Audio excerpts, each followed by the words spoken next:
ये लिख लो दिमाग में, डायरी में, इनसे बचिए। अपनी बड़ाई, अपनी प्रशंसा कभी अपने मुख से नहीं करना, नहीं तो आपके पुण्य नष्ट हो जाएंगे, बुद्धि भ्रष्ट माने गिर जाएगी। अगर परमार्थ में चल रहे तो भी, और व्यवहार में तो पुण्य नष्ट हो ही जाएंगे। बुद्धि गिरी हुई तभी ऐसी बात होती है। और ये दोष बहुतायत है, ये बहुत प्रभावशाली है। अपने मुख से कभी अपनी बड़ाई ना करना। अगर कोई अपने मुख से अपनी बड़ाई करता है तो उसके सुकृत नष्ट हो जाते हैं, बुद्धि भ्रष्ट माने गिर जाती, पतित हो जाती है, फिर निर्णय ठीक नहीं। अगर हमारा सारथी, हमारा ड्राइवर मूढ़ हो तो कहीं भी हमको गिरा देगा, तो वो बुद्धि भ्रष्ट मतलब गिर जाती है, निर्णय करने लायक नहीं रहती। अपनी प्रशंसा अपने मुख से करना। दूसरा, लोलुपता, ये वृत्ति नहीं होनी चाहिए। धर्म से चलेंगे, धर्म के द्वारा जो हमें प्राप्त होगा उसी से हम अपना भरण पोषण करेंगे। आपके बच्चे स्वस्थ होंगे, बुद्धिमान होंगे, परिवार में बहुत सुख और शांति होगी, भले दीपक की तरह जलो, बहुत काल तक रहेगी। लक्ष्मी जी भी आपके घर में बहुत काल, हम ये नहीं कहते कि बहुत नहीं, जितनी है बहुत सुख शांति से चलोगे। अगर लोलुपता करोगे, हिंसा, छल कपट, व्यभिचार, चोरी, ऐसे धन आ जाए, वो आएगा, लेकिन वो हाइलोजन की तरह आएगा, एकदम प्रकाश और फ्यूज, बिल्कुल अंधकार करके जाएगा। देख लेना, तुम्हारे जो सुख के हेतु है, तुम्हारा शरीर, तुम्हारे बच्चे, तुम्हारी पत्नी, तुम्हारा परिवार, उसको देख के तुम रात दिन जलोगे बिना आग के। ऐसे उनके आचरण होंगे, ऐसे उनके अंग होंगे, ऐसे उनके दिमाग होंगे, ऐसा उनका व्यवहार होगा।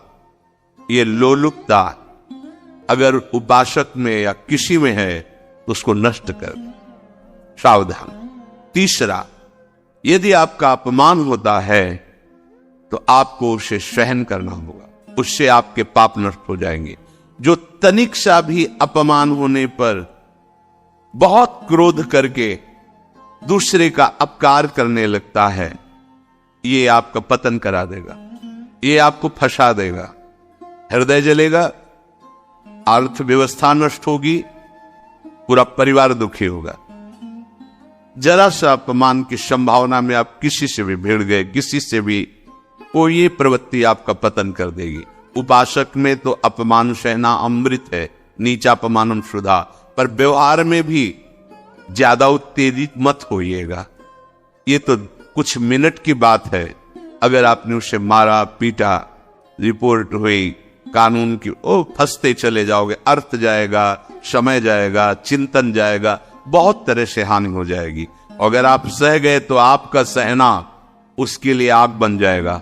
उमा क्षमा साप होते भारी, तुम्हें दंड देने की जरूरत नहीं, उसका एक कर्म ही उसे दंड दे देगा। आप शांत हो जाइए, आप सत्संगी हैं, आप शांत रहिए। चौथा, निरंतर क्रोध और उसका चिंतन। बैठे बैठे बस द्वेषियों का चिंतन ही हो रहा है, अंदर क्रोध का चिंतन और द्वेषियों का चिंतन ही हो रहा है। द्वेष भरी बातें, द्वेष भरे क्रियाएं, उन्हीं का चिंतन करके जलते रहना क्रोध से। उपासक को तो क्रोध करना ही नहीं चाहिए, बहुत शांत। ठीक है, अभ्यास में कभी क्रोध हो सकता है, उसको फिर समन करो, अंदर से प्रायश्चित, जैसा कि अब गलती हुई, आगे नहीं करेंगे। और व्यवहार में भी क्रोध को आप पीना सीखें। अगर बार बार आपका क्रोध प्रकट होता ही रहेगा, आपका स्वभाव बिगड़ जाएगा, आपके पुण्य नष्ट हो जाएंगे और आपका जीवन नष्ट हो जाएगा। देने वाला उतना दे देगा, आपको आनंदित रहो, पैसा खर्चा सब, पूरे जीवन का विध्वंस मचा दिया क्रोध ने। कहीं भी आप देखो, किसी से क्रोध करके देखो, फिर देखो तुम्हारा भजन चल रहा है, तुम्हारी वो आनंद वृत्ति है नहीं, जलोगे और वो जलन और गुस्सा दिलाएगी, और वो बैठे बैठे जलो नहीं। ये क्रोध जो है, ये चाहे व्यवहार में हो चाहे परमार्थ में, दोनों की हानि करने वाला है। और आश्रित जनों की रक्षा ना करना। अगर कोई भाग कर आपके पास आ गया है, कोई पशु पक्षी या कोई मनुष्य, आपको चाहिए कि अब चाहे हमारे पहले प्राण जाए, उसकी रक्षा करेंगे। सीवी जैसे तो कोई बिरले ही होते, पर इतना जरूर ध्यान रहे, जैसे कोई पशु पक्षी किसी भय से आपकी सीमा के अंतर्गत आ गया है, अब उसकी रक्षा करनी है आप। अगर आप स्वयं मार देते हैं या मरवा देते हैं, या आपके सुकृत नष्ट कर देगा, या आपकी दुर्गति का कारण बन जाएगा।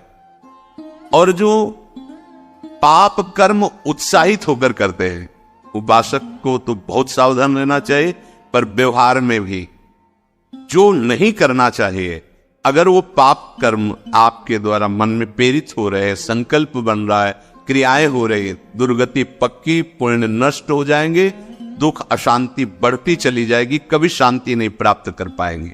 ऐसा नहीं कि जो मन में आवे सो करे। पापाचरण निडर और उत्साहित होकर करना, अगर ऐसे लक्षण है, निश्चित दुर्गति होती है।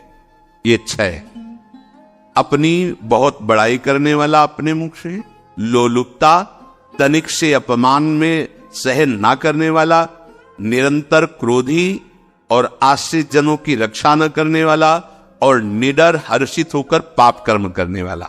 दूसरे श्लोक में 7 है, 6 7 हो। 1, संभोग का ही चिंतन करना, संभोग में ही मन लगाना, संभोग दूसरी स्त्रियों के साथ करने की भावना रख।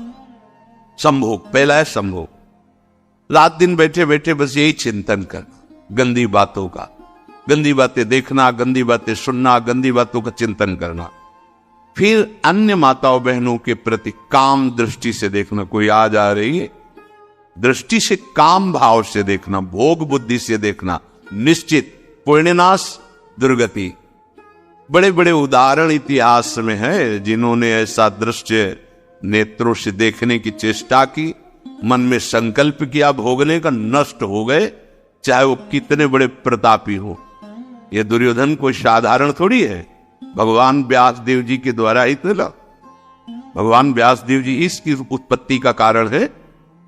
अब देखो इतने महान पुलस्त जी उत्पत्ति का कारण है रावण के। बस ये ऐसे दोष है जिनके कारण जीव नष्ट हो जाता है। ठीक है, धर्मयुक्त काम भगवान ने आदेश किया है, आपका पाणिक ग्रहण संस्कार हो गया है, संतानोत्पत्ति की भावना से कुछ पवित्र तिथियों का त्याग करते हुए चर्चा में हुई है। एक नियम है, एक आदेश है शास्त्र का, आप बहुत काम प्रवृत्ति वाले हैं तो प्रत्येक मास में जब माता बहनें पवित्र हो जाती मासिक धर्म से, तो जिनका पाणिक ग्रहण आपने किया, जो पत्नी स्वरूप है, वो ठीक। वहां भी बार बार के लिए व्यभिचार प्रवृत्ति के लिए शास्त्र आदेश नहीं करता, संयम पूर्वक, और उसका चिंतन नहीं करना। पाणिक ग्रहण संस्कार है, घर में विराजमान है, एक संयम एक नियम के अनुसार उसका चिंतन तो फिर भ्रष्ट कर देगा। चिंतन प्रभु का करना है, चिंतन प्रभु की सेवा जो आपके कर्तव्य, इसके चिंतन से बचो। घातक है, बहुत बड़ा जहर है, अगर विषय चिंतन होने लगा तो मरोगे, जिंदा जलोगे, दुर्गति भी होगी। ये अंदर की जो आग है ना, कामाग्नि, ये इतनी बढ़ती चली जाएगी, तुम्हारे होश खराब हो जाएंगे कि मुझे क्या करना चाहिए क्या नहीं करना चाहिए। कोआ मदांधो मदना तुरुवा, अंधा हो जाएगा, नहीं दिखाई देगा अनुजा तनुजा क्या है कौन है, कुछ नहीं, भ्रष्ट बुद्धि। संभोग का चिंतन नहीं, धर्मयुक्त काम आदेश है शास्त्र में।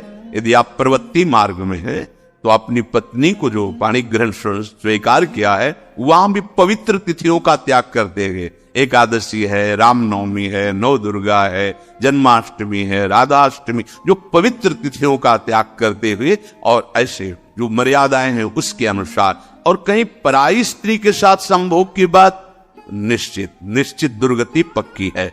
ऐसे ही माताओं के लिए, स्त्री शरीर के लिए, यदि वो ऐसी गलत चेष्टा, तो पतिवंचक परपति रति करई, रो नरक कल्प सत परई। ये भोग चिंतन से बचने की चेष्टा कीजिए तो क्रिया से अपने आप बच जाएंगे। क्रिया के पहले चिंतन होता है, चिंतन से ही क्रिया का आवेश आता है।